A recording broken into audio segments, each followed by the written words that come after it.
Should you sign a publishing deal as a producer or a songwriter? Well, many factors can determine whether or not you should or should not take a deal with a publishing company.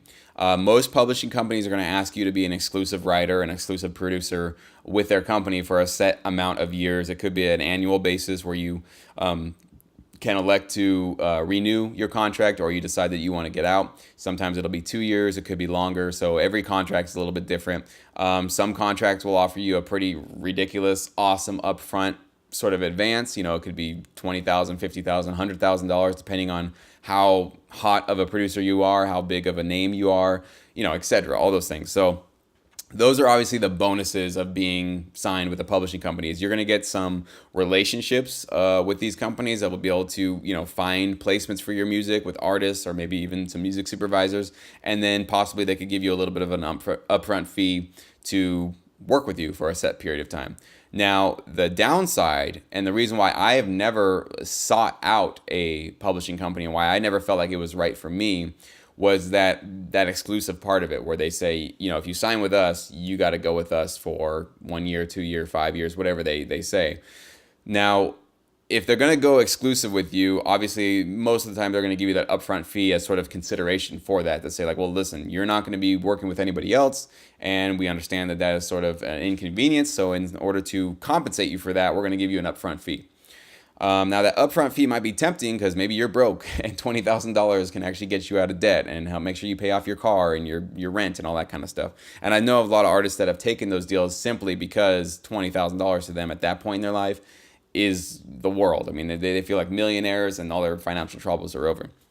However, remaining exclusive with that company prevents you from working with multiple TV film libraries. And that's what my business plan has been, is to work with a few different music libraries at the same time. Now, I might be exclusive with one of them for one particular album, right? So I'll sign an exclusive deal for these 12 songs, but that's just for those 12 songs, not for me as a writer. I'm not exclusively tied to them, just those 12 songs. So I can't take those 12 songs and hand them off to another library.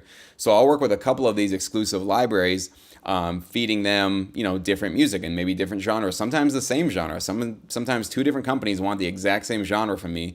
And hey, I'll just crank out twice as much music and send it to both of them. Because now in the system, I have two companies that are competing, with my music for the same placement in the universe, right? So I have two different companies that are out there trying to represent me and trying to get me placements.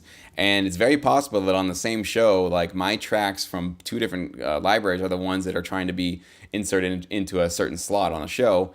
And that's wonderful. That just means I exponentially increase my chances of getting placements. So that's my opinion as far as if you want to do TV film music work, getting a publishing deal might not be the best solution for you just because of that, just because it really does limit who you can work with. Now, if you get a deal with a publishing company and it's like, hey, we got relationships with Michael Bay and we're throwing all of your tracks into his next huge, whatever, Ninja Turtles movie or whatever it is. All right, so there are considerations for why you'd be A-okay going exclusive, because getting placements in a major motion picture like that or some big TV show, yeah, it would sort of like, outweigh any negative sides to being exclusive with them. So obviously with every situation, you need to like weigh the pros and cons, maybe get a second opinion either from a lawyer or a producer friend or somebody else.